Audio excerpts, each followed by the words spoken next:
Bəli, bu günlərim başladıq kassadan. Kassa bizim nağd pul vəsaitlərimizin hərəkəti üçündür Azərbaycanda. Kassa deyəndə ancaq ağla nağd pul vəsaitləri gəlir. Amma beynəlxalq mühasibatlıqda və yaxud da dünyanın digər ölkələrində kassa dedikləri zaman pul vəsaitləri nəzərdə tuturlar. Yəni bank olsun, kart olsun, nə bilim, nəqd vəsait olsun, kart hesabları olsun, postterminaldan olan dövriyyələr olsun. Bunların hamısını bir faylda, bir elementdə, bir pəncərədə baxırlar bütün pul vəsaitlərinin hərəkətinə. Bunun kontrolunu necə edirlər? Əldə etdikləri cədvəllərlə. Çünki bu hesabatların hamısı, misal üçün biz sizlərlə nələrə baxmışıq? Təxtil hesab şəxslərdən bəhs etmişik. Nə bilim, kassa demişik, bank demişik, pul vəsaitinin ekvivalentlərindən yüngülvari bəhs etmişik, dərsimizə detallı girəcək olaraq. Bunların hamısı pul hesablarıdır və aktivdir. Yəni maliyyə aktivləridir. Debitdə artıb, kreditdə azalır hamısı. Bunları bir-birlərindən fərqləndirən tək şey hərəkət maddələridir. Yəni pul vəsaitlərinin hərəkət maddələridir. Biz onun üçün kassa faylımızda bir dənə də pul vəsaitinin hərəkət maddəsi bölümü açmışıq ki, bir şeyi analiz etmək istədiyimiz zaman hərəkət maddəsi ilə və təyinat bölümü ilə bunu çox rahat şəkildə müəyyənləşdirə bilək. Unutmamalı olduğunuz bir şey var. İstənilən pul vəsaitinin başda da kassa olmaq şərti ilə ora hər hansı bir pul daxil olduğu zaman, bax kassanı gözünüzün qabağında böyük bir kassa otağı kimi və yaxud da kassanın özü kimi gətirin. Kaşlokunuz da sizin kassanız sayıla bilər. Kitabınızın çəkməcəsi sizin kassanız sayıla bilər. Marketdə aparatın altındakı bölüm sizin kassanız sayıla bilər. Kassa sözü pulu mühafizə etdiyin, saxladığın məkana deyilir. Bu otağın içərisində ancaq biz pul yığırıqsa, bura kassadır. Yəni otaq komple kassa sayılır. Yəni pulun mühafizə olunduğu yer. Kassaya pul daxil olduğunda debet, kassadan pul çıxdığı zaman kredit hesabları qeyd edirik. Amma kassa cədvəli tərtib etdiyimiz zaman kassa cədvəli özü komple bir debitdir. Yəni debet isə cədvəlin özüdür. Kredit isə əməliyyatın təyinatları tərəfidir. Yəni siz kassa cədvəlini işlədiyiniz zaman bu bir aktiv hesab olduğu üçün ancaq onun kredit tərəflərinin hesablarını qeyd edə bilərsiniz. Debit tərəfi zaten kassadır. Nə əməliyyat baş verirsə kredit də baş verir. Kassanın özünü, belə deyək də, kassanın özünün hərəkətini cədvələ qeyd eləmirsiniz. Kassa azalır deyə kredit hesabı yazmırsınız. Kassanın pulu hara gedirsə onu yazırsınız. Kassaya pul gəlirsə kassa hesabını yazmırsınız cədvəldə. Kassaya pul hardan gəlirsə onu qeyd edirsiniz və informasiyalar bu cür davam edir. İstənilən pul vəsaiti hesabatı bu anlayışa aiddir. Gəlirik kassaya pulun gəlmə tərəflərinə. Kassaya pul təsisçidən gələ bilər. Kassanın debiti təsisçinin kreditidir. Kassaya pul müştəridən gələ bilər. Kassanın debiti alacağın krediti və yaxud da ki 601-in gəlirin krediti. Kassanın debiti pul hardan gələ bilər? İşçini cərimələyə bilərsən, inventarizasiya zamanı artıq gəlmə ola bilər, nə bilim və yaxud da başqa əməliyyatlar. Bu sair əməliyyat gəlirləri kassanı artıra bilər. Və yaxud da ki, bankdan kassaya vəsait gətirə bilərsən. Müştəridən avans alarsan, alınmış avansa görə kassa arta bilər. Yəni kassanın debit tərəflərini verir. Kassanın kredit tərəfləri isə artıq kassa kreditdə olanda başqa nələr debitdə ola bilər? Yəni nələrə ödəmə eləyə bilərəm? Təsisçiyə eləyə bilərəm, xərclərə eləyə bilərəm, borclara eləyə bilərəm, bütün təyinatlarına hamısına ödəniş eləyə bilərəm əgər mən nağd əməliyyat aparıramsa. Bunu Azərbaycan üçün deyirəm, mən nağd əməliyyat aparıramsa. Beynəlxalq səviyyədə isə maraqlı deyil. Qət eləmisiniz, orada pula zaten cash deyirlər. Yəni onlar üçün maraqlı deyil. Bankdakı pul da cash sayılır, əlindəki pul da cash sayılır. Yəni bizdə sadəcə əldəki pula nağd vəsait, bankdakı pula bank vəsaiti deyirik yəni. Biz bölmüşük onu bu formada milli mühasibat çoxu standartlarına görə. Biz də işlərində milli mühasibat çoxu standartlarına görə işləyəcəyimizə görə mən bu tərəfə ağırlığı daha çox verirəm. Yəni davam eləyək. Pul vəsaitimizin çıxış tərəflərinə baxaq. Təsisçiyə ödəmə eləyə bilərəm, borc verə bilərəm. Ya öz işçimə avans verə bilərəm, təxtil hesab şəxslərə pul verə bilərəm, gedib xərcləsinlər deyə. Kommunalımı ödəyə bilərəm, yəni xərc ödəyə bilərəm birbaşa. Əmək haqqı ödəyə bilərəm birbaşa. Yəni istədiyim əməliyyatda pul nağd pul ən likvidli bir aktiv olduğu üçün, maliyyə aktivi olduğu üçün də yəni. Ümumiyyətlə bütün aktivlər içərisində ən likvidlisi puldur. Maliyyə aktivləri içərisində də ən likvidlisi puldur. Yəni nağd puldan gedir söhbət. Ona görə istədiyim ödəməni də edə bilərəm. Yəni əməliyyatı apara bilərəm. İndi sizlərlə nümunələr üzərində işləyə getmək istəyirəm və nəticələrinə baxmaq istəyirəm. Ondan qabaq birinci sizə edəcəyimiz əməliyyatın nəticəsində kassada gedə biləcək sənədləşmələri qeyd etmək lazımdır. Mühasibatlığın ilkin sənədləşməsində ana vasitələrdən biri kassanın sənədləşməsidir. Kassanın sənəd olaraq əsas iki sənədi mövcuddur. Mədaxil sənədi və məxaric sənədi. Bu, əməliyyat sənədləri sayılır. Yəni, kassadakı əməliyyatın sənədləridir. Mədaxil əməliyyatının sənədi, kassa mədaxil orderi, kassadakı çıxış, yəni məxaric əməliyyatlarının sənədi. Bunlar əməliyyat sənədləşməsi 2-dir. Girişin sənədləşməsi və çıxışın sənədləşməsi. Birəbir adlandırması kassa mədaxil orderi və məxaric orderi gedir. Bundan əlavə nə var kassada? Kassa ilə bağlı sənədləşmənin ikinci hissəsində kitablar mövcuddur. Kassa kitabı mövcuddur ki, hansı ki orada gündəlik hərəkətlərin hər biri qeyd olunur və yekun qalıq qeyd olunur. Yəni ilkin qalıq və yekun qalıq qeyd olunur aralarındakı fərq və həmin günü, həmin dövrü bağlayırsınız. Yəni kassada dövr bir günü əhatə edir. Yəni hər gün kassa açılır. Misal üçün deyək ki, sizin şirkətinizdə saat 10-da, kassa bağlanır saat 5-də. Yadınıza saxlayın, iş rejimi əgər 9-dan 6-yadırsa, bu o demək deyil, kassir saat 10-da gəlir. Xeyr, kassir saat, baxın, burada bir də kassirlə xəzinədar yeni şəxslər deyirlər. Onu da izah edəcəm. Kassir gəlir, deyək ki, saat 9-da, hər kəslə eyni vaxtda, amma o işə 9-dan başlayır. 10-da isə kassanı açır. Neynir? Kassasını salır, sayır, özü bir inventaryası keçirir, baxır ki, qalığı ilə düzdür. Dünəndən qalan əgər əksik əməliyyatı və sənədləşməsi varsa, onu tamamlayır, papkalaşdırır, yerləşdirir, pulunu xırdalayır, düzəldir, kassasına yerləşdirir və saat 10-da kassanı açmağa hazır vəziyyətə gəlir. Və kassanı açır, ondan sonra kassada əməliyyatlar baş verə bilər. İşin bitiminə 1 saat qalmışda kassanın axırıncı əməliyyatı olur. Yəni, deyək ki, kassa saat 5-də bağlanmalıdır. Ən yaxşı halda 5-ə 5 dəqiqə qalmış sonuncu əməliyyata qəbul edir. Sonuncu əməliyyata qəbul edir, 5-ə 5 dəqiqə qalmış, 5-ə qədər yekunlaşdırır və kassada heç bir əməliyyat olmur. 2-dən çıxıb gedirmi? Xeyr. Saat 6-ya qədər artıq bağlama əməliyyatlarını aparır. Əksik müqavilləşmələrini girir, sənədləri daxil edir, bir-biri yoxlayır, pulunu sayır, dəstləşdirir, yığır, qalığı ilə yoxlayır və kassanı bağlayıb kitabına yazır, elə çıxır. Növbəsini təhvil verdiyi zaman da belə olması lazımdır. Biz ikimiz kassir işləyiriksə, birincisi məni mən, ikincisi məni sən işləyəcəksənsə, məndən sənə təhvil təhsilin o formada olur. Mən kassanın qalığını sənə təhvil vermək lazım. Yəni, mağazalarda isə kassanın dövrü bağlanıb, səndə təzədən dövr açılması lazım. Yəni, kassa həmin gün ərzində bağlanıb açılmalıdır, vəziyyətə çıxmalıdır. Ki, əməliyyatda uyğunsuzluq kimin öhdəliyinə düşəcək, onu müəyyənləşdirə bilək deyə. Bu da kassanın digər ad sənədləşməsidir. Yəni, kassa kitabının mövcudluğu. Ən əsas şeylərdən biri nədir? Sizlər kassaya pul daxil etdiyiniz zaman da bir prosedur qaydası var. Kassadan pul verdiyiniz zaman da bir prosedur qaydası var. Xatırlayırsınızsa, mən sizə izah etmişdim ki, kassadan pul verdiyiniz zaman, ümumiyyətlə, pul üzərində qərar verildiyi zaman çıxışla bağlı mütləq əmrin olması lazımdır. Yəni, müəssisənin rəhbəri əmr verməlidir. Niyə müəssisənin rəhbəri əmr verməlidir? Çünki bu müəssisə hansısa bir sahibkara aiddir. Hansısa bir şirkətin təsisçisi vardır, ona aiddir. Kapital sahibidir. Həmin sahibkar, yəni təsisçi, öz kapitalını yalnız və yalnız ən ali etibarnamə forması olan Ədliyyə Nazirliyinin reyestrində rəhbərə, qanuni təmsilçisinə etibar edibdir. Yəni, o bir etibarnamə formatıdır. Mənim kapitalımı kim idarə, Şahnaz idarə edəcək. Şahnaz mənə əmr vermədikdən sonra bu şirkətin kapitalı ilə bağlı mən hərəkət etdirə bilmərəm. Amma indi gəlib belə deyək, gündə milyon dənə kassa əməliyyatı olur. Şahnaz onun hamısına bir əmr yazıb imzalayacaq və yaxud da əmr mən yazdım. Bütün gün orada oturub ancaq onda əmr imzalamalıdır. 5 manat buna getsin, 3 manat ona getsin. Bu mümkün deyil.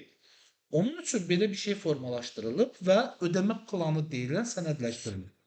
Şirkət hər həftə sonu 1 saat ərzində bütün departamentlər, maliyyə departamentində yığışır və ora göndərir özlərinin xərc maddələrini ki, bizim bu ödəmələrimiz var. Bunun üçün zəhmət olmasa ödəmə çıxardın. Mühasibatlıqda yığır onu, qəşəng sərgiyə salır, AP deyilən bir sənəd hazırlayır ödəmə planını və göndərir rəhbərinə. Müəssisənin direktoruna, Şahnaz xanım. Şahnaz xanım da baxır, analiz edir maliyyə rəhbəri ilə bir yerdə. Deyir ki, bunun ödənişi vacib deyil, buna amma ödəməliyik. Bu bizim vacib tədarükçümüzdür. Bu gəlməsə bu olmayacaq.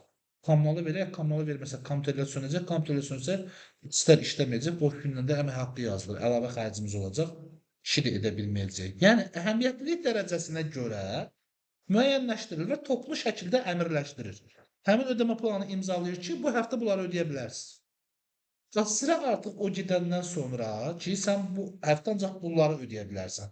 Və yaxud da ki, saxlayır özündə baş mühasib, kassirə o əmrləşdirir. Buna ödəmə et, yoxsa etmə. Kassirin işi bundan bitir, yox. Deyək ki, biri gəlib tələbnamələ ki, mənə təhdid hesab gəlib ki, mənə şey ver, 500 manat ver. Deyir, niyə verim? Deyir, bu tələbnamə ilə ver. Baxır təhdid tələbnaməsinə ki, həqiqətən bunlar alınmalıdır, bir deyir, lap yaxşı. Götürür kassa məxarici yazır. İmza yerləri mövcuddur. Deyir, zəhmət olmasa apar imzalatdır, gətir. Orada kimlərin imzası var bilirsiniz? Baş mühasibin imzası və yaxud da mühasibin imzası var, rəhbərin imzası var, pulu götürənin imzası yeri var, bir də kassirin özünün imza yeri var. Ən axırda imza atacaq adam kassir. Birinci verdiyi adam imza çəkməlidir. Sonra verdiyi adam pulu kimə verəcək? O imza çəkən adam onu aparıb, daha doğrusu üzr istəyirəm. Birinci mühasibatlıq departamentində bu işə kim baxırsa, İmzanı o çəkəcək. Baş mühasib baxırsa o, mühasib baxırsa o. Çəkdiyi imzanı ondan sonra rəhbər imzalaması lazımdır ki, mən təsdiq verirəm. Düzdür, rəhbərə aparıb anında vermirlər. Yığırlar. Rəhbərin əllərində eybi var axı. Rəhbər bir həftəlik təsdiqləyibdir. Baxırlar ki, oradakı siyahıya uyğundur. Özləri təsdiqləyir. Sonra pulu götürəcək adam imzalayır. Ondan sonra kassir pulu verir. Qarşı tərəfin imzasını gördü. Ondan sonra öz imzasını atır. Pulun çıxışında ən son imzanı kassir atır. İstəyir burada rəhbər olma kim olur olsun. Pulun ən son kimlə çıxacaqsa o imzalayacaq. Pulun daxilində isə bu iş əksinə baş verir. Yəni bu iş tam tərsi baş verir. Necə olur? Pul gəlir mənə, kassir birinci pulu alır ilk növbədə. Və deyir, bu nəyin puludur? Soruşur. Sən o pula açıqlama verməlisən. Filan nömrəli müqavilənin, bu nömrəli protokolunun, bu nömrəli aktına əsasən müştərinin bizə ödənilən debitorun bu hissəsidir. Bu hesab faktoradakı debitorun bu hissəsidir. Kassir onu həmin əməliyyata bağlaması lazımdır. Pulu mədaxil edir, sənədini çıxardır, qəbz edir, zəhmət olmasa pulun mədaxilini imzala. Sonra gedib onu o formatda yenə təkrar imzalatdırılır. Ən sonunda rəhbər toplu şəkildə götürür və imzalayır. O da AP-lərə yenə uyğun olması lazım. İndi biz özümüzdən elə bir əməliyyatları qruplaşdırmağa çalışırıq. Gördüyünüz cədvəl bizim ilkin register hissəmizdir. Yəni əməliyyatları qeyd edəcəyimiz cədvəldir. Kassa bizdə nələrdən formalaşır? Sıra nömrəmizdən formalaşır. Sətirlərimizin sayı mütləq qeyd olunması lazımdır. Tariximiz vazkeçilməzdir. Bütün pul vəsaiti əməliyyatlarında, sənədləşmələrdə tarix mütləqdir. Pul vəsaiti sənədləşmələrində ardıcıllıq prinsipi birəbir qorunur. Pul vəsaitinin hərəkət maddəsi, PVH maddələri, xərc maddələri, yəni xərcimin maddəsi nədir, onu qeyd edə bilirəm. Pulu kimdən almışam və yaxud da kimə verirəm, onu qeyd eləməliyəm. Bura şirkət və şəxs adları qeyd olunur. Verdiyim pulun açıqlaması, nə üçün və nə səbəbə və yaxud da ki, harda verirəm, niyə verirəm, şərhimi burada girirəm. Gəlirəm hesab nömrəsinə. Hesab nömrəsində pulu mən verirəmsə, kimə verdiyimi qeyd edirəm. Pulu mən alıramsa, kimdən aldığımın hesab nömrəsini qeyd edirəm. Və ondan sonra iki bölümüm var, mədaxil və məxaric. Pulu alıramsa mədaxilə, pulu verirəmsə məxaricə qeyd edirəm. Və yekunda isə qalıq görünməsi lazımdır. Amma bu qalıq elə bir qalıq forması olmalıdır ki, hesablaması mənə hər zaman carini göstərsin. Mən onu bir də hesablamaq məcburiyyətində qalmayım. Nümunə üçün bir çalışma tərtib edək sizlə və onun üzərindən gedək. Hər kəs görürmü lövhəni? Zəhmət olmasa bir də görməyənlər yaxına da gələ bilər. Mən birinci bu əməliyyata qalıq əlavə etməliyəm. Deyək ki, mənim kassamda dünənki tarixə ayın 18-nə 1273 manat pulum var idi. 1273 manat. Qeyd edirəm. Və qalıqda da mənə 1273 manatım görünür. İndi deyək ki, müştəridən bizə pul gəldi. Yəni bizim hər hansı bir əməliyyatımızda müştəridən bizə pul gəldi. Hansı tarixdə gəldi? Ayın 18-i tarixində gəldi. 18.02.2026. Buna bax, tarix kimi düşmədi.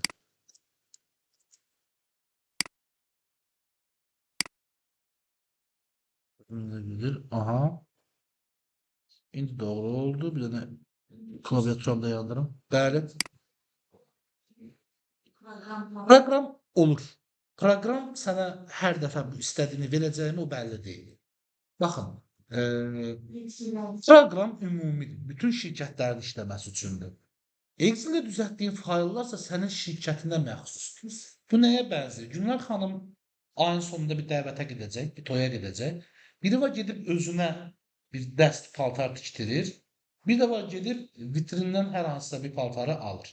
Vitrinin razmeri ümumi insanların razmer anlayışına, Avropa modeli, Asiya modeli, nə bilim, Amerika modelinə görə lekallaşdırılır və tikilir. Sənin üçün müəyyən yeri bol və dar olmuş olma ehtimalı var. Amma sən öz əyninə tikdirdiyin bir şeyin içərisində olduğun qədər rahat başqa bir şey də ola bilməzsən. Excel bir növ ona bənzəyir. Sənin şirkətinə məxsus və sənin şirkətinə uyğun şəkildə onu proqramlaşdıra bilərsən və əməliyyatların əksini görə bilərsən. Amma proqram təminatı standartdır. Hər kəs eyni cür girəcək. Sən onu özünə uyğunlaşdırmaq üçün ikinci bir əməliyyat edəcəksən. Oradan datanı çıxardıb, Excel-ə atıb bir də orada düzəltməli olacaqsın. Çünki sənin sahibkarın da tələbləri dəyişəcək. Fevral ayını qeyd etdim. Pul vəsaitinin hərəkət maddəsi. Sualımız nə olsun? Bizə satışdan pul gəlmiş olsun. Yazaq satışdan mədaxil. Daxil olma. Pul vəsait hərəkət maddəsi qoyduq. Xərc maddəsi mövcuddur burada. Xeyr, xərc maddəsi olaraq sadəcə sən burada şey seçə bilərsən. Satdığın şeyin 701-ini seçə bilərsən də, belə deyək, maya dəyər anlayışında. Amma bu pul hesabatı olduğu üçün hələ ki ehtiyacımız yoxdur. Əməliyyatdan doğan bir tələbimiz olarsa bura qeyd eləyərik. Pul kimdən və yaxud da ki kimə getdiyi, pulun hərəkət təyinatı, şəxsə bağlılıq tərəfi. Deyək ki, bunu bizə kim ödədi?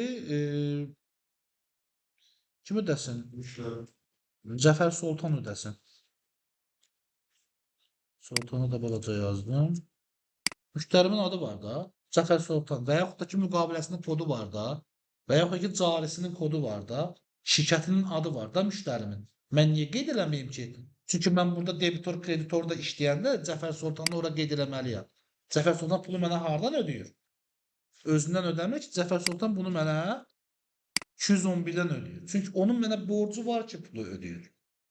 Amma baxın, mən bura nə yazmışam? Satışdan daxil olma. Bu deməkdir ki, mən Cəfər Soltana 10 şiş kebabı verdim, Turan. O mənə pulu yerində verdi. O zaman mən bura nə qeyd edəcəm? Əgər satışdan daxil olma demişəmsə, mən bura 601 qeyd edəcəm. Yəni, satışımın hesabıdır. Və pul, yəni açıqlama, belə deyirik, bizə bu satışdan daxil olmaq üçün deyirik ki, pərakəndə satış zamanı, daha doğrusu satış yerində icra edilmişdir. Vəsaiti alınmışdır. Misal üçün, belə də bir şərh atdıq. Nə qədər pul ödəsin bizə? Deyək, 500 manat ödəsin. 500 manatımızı da ödətdirdik. Avtomatik mənim qalığım gəldi oldu 1773 manat. Bu necə formalaşdı? Üzərində vururam 2 dəfə. Qalığımın üzərinə gəldi mədaxili və həmin gün üzrə olan məxarici, bu əməliyyat üzrə olan məxarici çıxdı, yerdə saxladı mənim qalığım. Yəni dedi ki, 1273 manat səndə var idi zaten. 1270 manatın üzərinə gəldi 500 manatı və həmin gündə çıxışım 0 olduğuna görə 1773 manat mənim əməliyyatın sonunda qalığımı görürəm. Bu kassa faili artıq mənə günün sonuna qalığı deyil, əməliyyata qalığı göstərir. Mən hər əməliyyatdan belə 3 əməliyyatdan bir pulumu saysam düz olacaq olduğunu görə bilərəm çox rahat. Çünki mənim sistemim birə-bir göstərir. İkinci əməliyyat baş verdi həmin günü. Biz təhdil hesab şəxsə təsərrüfat malları üçün 100 manat pul verdik. 100 manatımı verirəmsə mən qeyd edirəm məxaricə 100 manat. Çıxdı məndən. Kimə verdim bunu? Təhtəlim kim idi mənim? Deyək, Rasim Rəhimov olsun.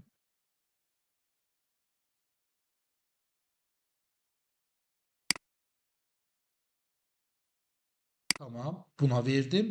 Verdiyimin hərəkət maddəsi nədir mənim artıq? Bura nə qeyd edə bilərəm sizcə? Mən təhtələ pul verirəm 100 manat.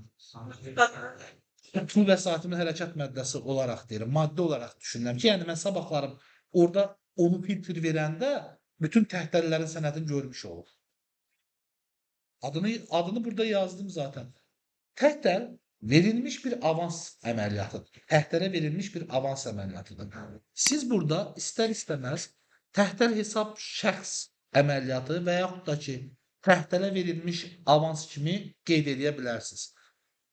Misal üçün təhtəl deyə də qeyd etsəz, ondan gedişi və ondan gəlişi çox gözəl rahat əldə edə bilərsiniz. Amma təhtələ məxaric deyək, təhtələ məxaric. Niyə məxaric deyirəm? Çünki digər əməliyyat təhtəldə axı mənə pul qaytara bilir. O zaman da hərəkət maddəsini təhtəldən mədaxil deyə və yaxud da təhtəllə son haqq hesablaşma deyə qeyd edə bilim. Qeyd etdim. Xərc maddəsi olaraq yenə əməliyyat olaraq nə qeyd edəcəm? Bu təsərrüfat xərclərinə gedəcək də, düzdürmü? Mən burada təhtələ pulu verdiyim üçün mənim bir xərcim yaranırmı? Nə xərc yaranır? Yaranmır əlbəttə ki. Sən təhtələ pulu verdin. Ortada bir xərc yoxdur ki. Bəli, əsəb olur. Yer dəyişmə olur. Biz ona görə bura bir şey qeyd edə bilmirik xərc maddəsinə və açıqlama deyirik. Təhtəl ofis ləvazimatları, ofis ləvazimatları və nələr? Təsərrüfat malları olsun, avadanlıq olsun, yaxşı, ofis ləvazimatları və kidniyyat.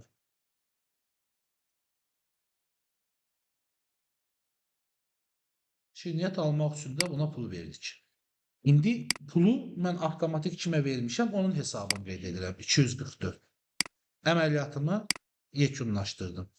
Bəs yaxşı, əməliyyatımıza bir dənə tık davam edək. Deyək ki, təhdil hesab şəxs getdi, alverin elədi, gəldi mühasibatlığa avans hesabatını verdi, öz adındakı pulu təmizlətdirdi, xərcə və yaxud da ki, aktivə yazdırdı. Bunu kassir eləmir, görürsünüz? Amma gəlib kassirə 20 manatı qaytaranda, bax, onu artıq kassir əməliyyat edir. Kassir o zaman nə edəcək? Deyək ki, həmin gün qaytarır. Təhtəldən mədaxil deyəcək. Mədaxil deyəcək. Hansı təhtəldən? Həmin təhtəli seçmən lazımdır. Qalıq məbləği kassaya qaytardı. Və yenə 244 seçəcəksən. Bu səfər mədaxildə 20 manat qeyd edəcəksən. Baxın, qalığımız 1693 manat görünür. Əməliyyat baş verdikcə eyni düsturla topluya çıxa hərəkət edir. Yəni bir günə deyək ki, ikinci günə gələk burada. Yenə nə edir? Artıq baxın, yuxarıdakı qalığı deyil. Əməliyyatın qalığının üzərinə gəlib çıxır təzdindən. Həmin əməliyyat. Hal-hazırda mənim 1693 manatım var. 1693 manatım var, bəli. Şey yaza bilərdik ki, xərc maddəsinə. Yaza bilərik. İndi birazdan əməliyyat olacaq. Gəlin xərc maddəsində qeyd edək. Kassirə gələn tələbnaməyə əsasən nə qədər ödəsin? Onu biz qeyd eləmirik ki. O avans hesabatı gedir verir mühasibatlığa, əlinə sənədlərlə. Mühasibatlıq təhdlərin adındakı pulları bağlayır xərcə. Onu kassir yazmır. Kassir puluna baxır. Bəli, bəli, pulun hərəkətinə baxır. 50 manat, nə ödəmiş olaq 50 manat? Deyək ki, kommunal, üzr istəyirəm, kommunal, xərc maddəsinə də deyək ki, elektrik enerjisi. Baxın, biri pulun hərəkət maddəsidir. Pul vəsaitinin hərəkəti hesabatı üçün buradan filtrasiya edəcəksən. Sən buradan artıq pul vəsaitinin hərəkəti maddəsini yığmaq belə olacaq. Yəni 2 Excel formulası ilə hesabat hazırdır. Rəhbər istədiyi anda desin, istədiyi zaman hazır. Sən doğru mühasibsənsə, kassir onu öyrədərsən, sən o işi qabağa salar. Sən yaxşı iş istəyirsənsə, deyək ki, xəzinədar işinə getmirsən. Bizdən başlamaz bilirsən ki, niyə cid çəkirsiniz? Mən buradan pul vəsaitinin hərəkətinin xərc hissəsini özüm rahat sizə verə bilərəm. İstədiyiniz vaxt deyin, günlük verim mən sizə. Hər günün sonu göndərim sizə. Bilirsiniz bu nə deməkdir? Sənə artıq xəzinədarlıqdan çıxardıb öz yanına aparır. Bunun işləmə bacarığı var. Əməliyyatları bilir deyə. Bəli, qeyd etdik elektrik enerjisi. Bunu ödəmək istəyirik. Ödəyirik. Kimə deyək? Azər enerji. ASC-yə. Nə deyək? Deyək ki, yanvar ayının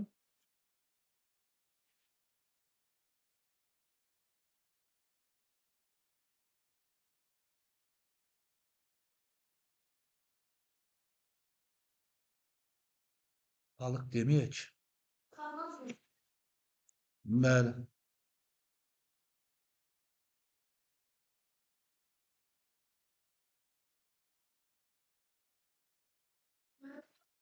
Siz yazan kimi çıxmağına düstur tətbiq edirsiniz, ora çıxır, aklıma gəlir. Yox, başqa yerdə əməliyyatı görür, oradan gətirir. Burada var idi axı qalıq. Burada qalıq sözü var idi deyə gəldi aşağıya. Elektriki də elektrik yazmışıq bir dəqiqə. İndi isə ofis üçün olduğuna görə 721-i seçirəm və 50 manatımı qeyd edirəm. Uşaqlar, bu əməliyyatlar bu formatda davam edə gedə bilir. Amma əsas məsələ nədir? Mən sizə də vaxt qalsın deyə atacağım, yaza biləsiniz deyə deyirəm. Burada mənim 2 sənədim mövcuddur. Kassa mədaxil sənəti, daha doğrusu kassa məxaric və kassa mədaxil sənədlərim mövcuddur. Bu mənim məxaric xəzinə orderim. Yəni pul çıxdığı zaman kassa məxaric seçəcəm. Pul daxil olduğu zaman kassa mədaxildə yazacağım sənədlərimi. Amma mən hər dəfə bunu başqa-başqa Excel-lərdə eləyib aparmaq istəmirəm. İstədiyim zaman əlimin altında olmasını istəyirəm. Ona görə birinci şirkətimin adı nədirsə, onu qeyd edəcəm. İkisini də düzəldim. Şirkətimin adını və önünü, onların datalarını girəcəm ki, sənədlərimin üzərində qeyd olunsun. Amma gəlirəm bura. Sənədimin nömrəsi nədir mənim? 001. 001-də mən hansı sənəd işləmişəm? Mədaxil sənəd işləmişəm, düzdürmü? Deməli, mən kassa mədaxil çıxartmalıyım. Gəlirəm bura 006-nın yerinə, uşaqlar izləyirsiniz. Bura sadəcə olaraq 1 işarələdiyim zaman bütün informasiyam buradadır. Baxın. 18 fevral tarixində Cəfər Sultandan aldığım, nə üçün almışam? Yaşayış yerində icra edilmişdir, vəsait alınmışdır. Satış yerində icra edilmişdir, vəsait alınmışdır. Yəni açıqlamaya nə yazmışamsa o. Məbləğ nə qədərdir? 500 manatdır. 500 manat 00 qəpik. Bu kassa mədaxilin order tərəfidir. Kassaya mədaxil edilmişdir kim tərəfindən qeyd olunur? Rəhbərin imzası, baş mühasibin və kassirin imzası. Kassaya mədaxil edilmişdir yerində artıq kimdən mədaxil gəlib onun adı yazılır və qabağında özü imzasını atır. Və bu isə uşaqlar, baxın sənədin qəbz tərəfidir. Kassa mədaxilin order tərəfidir, bizdə qalan tərəfidir. Bu isə qəbz tərəfidir. Bunlar ciddi hesabat blankı formatında da olur. Kontrol P dediyim zaman belə bir sənədim mövcud olur. Belə bir sənəd çıxır ortaya. Baxın, mən burada qeydlərimi də düşə bilirəm. Və mən bunu çap edəndən sonra bu qəbz hissəsi var, görürsünüz, bu da xəttdən ayrılıbdır. Fərqəşi qoyub kəsirsən, buyurun sənin qəbzin, bu da mənim orderim. Dikdim kassa kitab. Deyək ki, mənim burada başqa əməliyyatıma baxmaq istəyirəm. 100 manatda təhtər hesaba məxaricim var. O neçə nömrəli sənəddir? 002 sıra nömrəsinə sahibdir və məxaric sənədidir. Keçirəm kassa məxaric sənədinə və orada da 002-ni qeyd edirəm. Məxaric sənədim hazırdır. Necə böyüdüm ki, görəsiz onu. Aha, hazırdır. Xəzinə məxaric orderim yenə tarixi ilə 244 nömrəli hesaba gedibdir. 100 manat məbləğində verilibdir kimə? Bunu biraz baş tərəfə çəkim görülsün. Rasim Rəhimova verilibdir. Əsası nədən ibarətdir? Yəni nəyə görə verilibdir bu? Onu qeyd etməmiz lazımdır. Təhdal ofis ləvazimatları və şirniyyat almaq üçün verilibdir. Məbləğ nə qədər verilib? 100 manat. 100 manat olaraq qeyd edilir. Rəhbərin, mühasibin imzası və belə deyək, xəzinədarın imzası. Bu da pul kimə verilibsə, baxın, burada vəziyyət dəyişir kassa məxaricdə. Tap etdin, ruçkanla yazır adını, soyadını, vəsiqə məlumatlarını, sonra da imza atır. Yəni, vəsiqəsini kopulu kimə verirsən, o vəsiqəsini də kopyasını götürürsən. Tikirsən bu sənədin arxasına. Bu da olur kassa məxaric sənədi. Bu sənəddə görürsünüz order və şey hissəsi yox. Çünki kassa məxaric sənədi bir dənədir. Bir dənə olur kassa məxaric sənədi. Sən onu 2 nüsxədə edirsən sadəcə. Bunu çap verdiyin zaman kopya 2 edirsən. Biz bir elə belə ekonomiya edirdik. Bu A4 formatıdır. Biz bunun kağızlarını ortadan təm bölürdük, edirdik A5. Printerə kassanı çıxardanda o A5-ləri qoyurduq. Yəni kopya 2 deyəndə bir A4-dən onsuz da ikisi çıxmış olur. Təkrar bir də onu kəsməyə vaxt itirmirdik. Eyni əməliyyatları 2 dəfə icra elətdirirdik. Bu formada edə bilərsiniz. Və yaxud da ki, bunu əgər şirkətiniz əlavə maddi imkan ayırmaq istəyirsə, kopyalı kağızlarda da mövcuddur. Amma mən sizə məsləhət görmürəm. Elə yerdə eləsələr də sizin onu təklif edib dəyişdirməyinizi tələb edin. Çünki kopyalı kağızların pozulma ehtimalı çox olur. Sənin papkanın içində saxlayırsan axı kağızın üstündə. Onlar adca sürtünən kimi belə deyək, onların üzərinə çıxmış, izi getmiş olur və sənin sənədin yararsız olur. Ən qəşəngi bu formada xəzinədar, bəli, kastridir. İndi o qəbzlər bizə göndərir, işləyir. Yox, bu qəbzləri sən işləyirsən, sən də çıxardırsan. Yəni, amma şirkətdə hal-hazırda kassiri necə istifadə edirlər? Kimsə bu qəbzləri yazır, eləyir, hazırlayır, hər şeyi qoyur. O qəbzlə gedirsən kassirə, kassir sənə pul verir. Və yaxud da səndən pul alır. Bu formada eləyiblər. Amma əsl o həqiqətən də kassirin işidir, o dediyim forma. Biz etdiyimiz isə xəzinədarın işidir. Yəni pul vəsaitlərini kontrol edən şəxs. Biz gələcəkdə bunun böyrünə, xərc maddəsinin, pul vəsaitinin qabağına kassalar və yaxud da pul vəsaitlərinin ünvanları deyə bir şey qoysaq, sütun qoysaq, oraya yazsam kassa 1, kassa 3, bank, bankın filan hesabı, kart hesabı, məsələn, kapital kart hesabı və yaxud da başqa kart hesabı. Onları da qeyd etsəm, əməliyyatı etdiyim zaman hansının əməliyyatını seçsəm, istədiyim zaman filtrlə hansı kartımda hansı qalığım var, çox rahat görə biləcəm, hansını əməliyyat etməliyəmsə edəcəm, hansına sənəd silməliyəmsə siləcəm. Yəni, eyni zamanda 5 hesabı, 6 hesabı kontrol edə biləcəm. Mən ona görə xəzinədaram, sən kassirsən. Ona görə pul vəsaitini idarə edə bilirəm, pul vəsaitini hərəkəti hesabatı yığa bilirəm, sən yox. Əməliyyat bu formada gedir. Bəli. Mühasib ora gələn işə qədərdir mühasibin işi. Mühasib gəlirləri, xərcləri tanımalı, hesablamalı, onların ödəməsini rəhbərdən təsdiqini almalı. Təsdiqini alandan sonra bu proseslər baş verə bilər zaten. Yəni, o təsdiq olmasa bunlar olmur ki. Yazıq mühasib də orada bir tərəfdə o əməliyyatla məşğul olur. Bankda rəhbərlə mühasibin imzaları var. Kassir mühasibin yəni Məxaricdəmi yoxsa? axırıncı açdığınız Bəli, məxaric orderi bu sənəddən gedir söhbət yəqin. Kassir buradadır, bax, bu kassirin yeridir. Yəni, burada artıq kassir pulu kim ki verdi, onun yeri buradır. Uşaqlar sənədi saxlayıram.